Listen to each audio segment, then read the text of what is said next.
Not really. After that night, her obsession grew. She started sending me letters, each one more desperate than the last. She left gifts at my door, flowers, chocolates, even a locket with our initials engraved. One day, while I was presenting a crucial project update, I noticed movement outside the conference room's glass walls. My heart sank as I recognized her. She was standing there with a bouquet of flowers. She spotted me through the glass and gave me a small wave.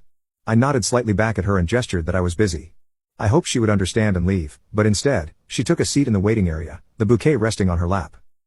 I continued with my presentation, but her unexpected visit distracted me. After what felt like an eternity, the meeting finally wrapped up. I gathered my notes and walked out of the conference room. I went to the waiting room to see her welcoming me with a grin. I asked her what she was doing there, and she said she wanted to surprise me. She then asked me out to lunch and tried to hand me the bouquet of flowers.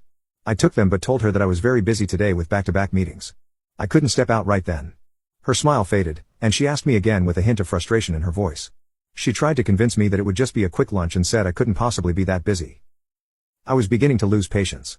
I said that I appreciated the gesture, but my project was really important. I proposed another time.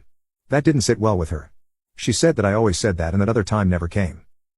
Her voice grew louder, saying that she'd come all the way here for me and I couldn't even spare an hour for her. A few of my coworkers were starting to notice and tune into our conversation. I tried to calm her down. I asked her to understand that it wasn't personal and that I just couldn't leave at the moment. She took a step towards me and lowered her voice. She said it was always something and how she always tried to be here for me and support me, but I kept pushing her away. I told her that I wasn't pushing her away and pressed to talk about this another time. She threw a tantrum, eventually agreed, and walked out. Her behavior was becoming more hostile, and I couldn't shake the feeling that things were only going to get worse. A few days after the incident at my workplace, I decided I couldn't take any more chances. Her behavior was becoming unsettling, and I knew I had to take action. I walked into the local courthouse. My heart pounded as I approached the clerk's desk. I asked the lady for a restraining order, and she told me to fill out some forms first. I took a seat in the waiting area. I opened the folder I brought with me.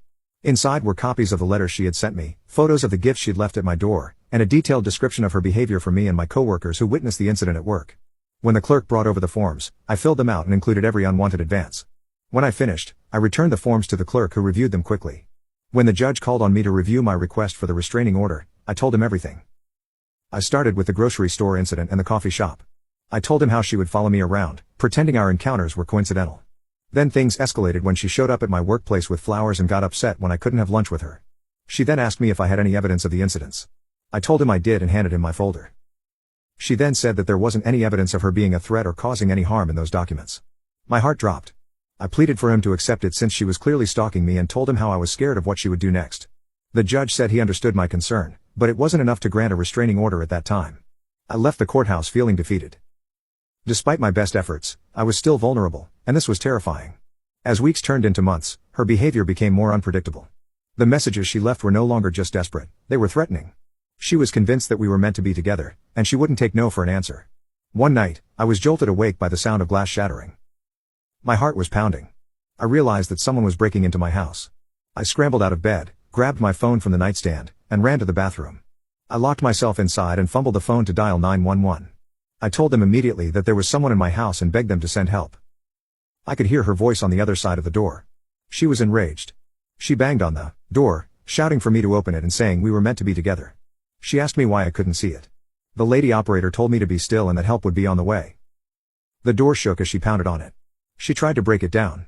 I pressed myself against the cold tile floor. My heart was racing. Minutes felt like hours as I waited for the police to arrive. Eventually, the pounding stopped, and I heard footsteps retreating. When the pounding finally stopped, I heard the sirens approaching. When the police finally arrived, she was gone. They took my statement and began a search for her. They assured me they would find her, and I tried to take some comfort in that.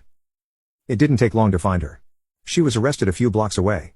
She looked disheveled and was carrying a knife. The evidence was damning.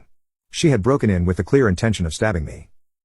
They later found out that she had a notebook filled with pages upon pages of obsessive notes about me, my daily routines, places I visited often, and even details about my friends and family. There was a detailed map of my neighborhood with my house marked and various routes highlighted. Alongside it was a set of photos, shots of me at home, at work, and even at the grocery store. Finally, they revealed a small black duffel bag. Inside were zip ties, duct tape, and a large hunting knife. My breath caught in my throat as I realized the full extent of her intentions. The reality of the situation was overwhelming, but knowing that her deranged plans were now exposed and that she would face justice provided a small measure of relief. She was sentenced to 10 years in prison, but I remained deeply shaken. I realized just how close I had come to being seriously hurt or worse. The experience left me with a sense of vulnerability that I couldn't shake. In the months that followed, I took steps to regain control of my life. I moved to a new house, installed security systems, and got therapy to help process the trauma. Gradually, I began to heal, but the scars of that night and of the months of stalking that preceded it were always with me.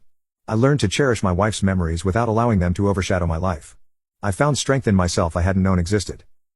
And while the future still felt uncertain, I knew one thing for sure: I would never let fear dictate my life again.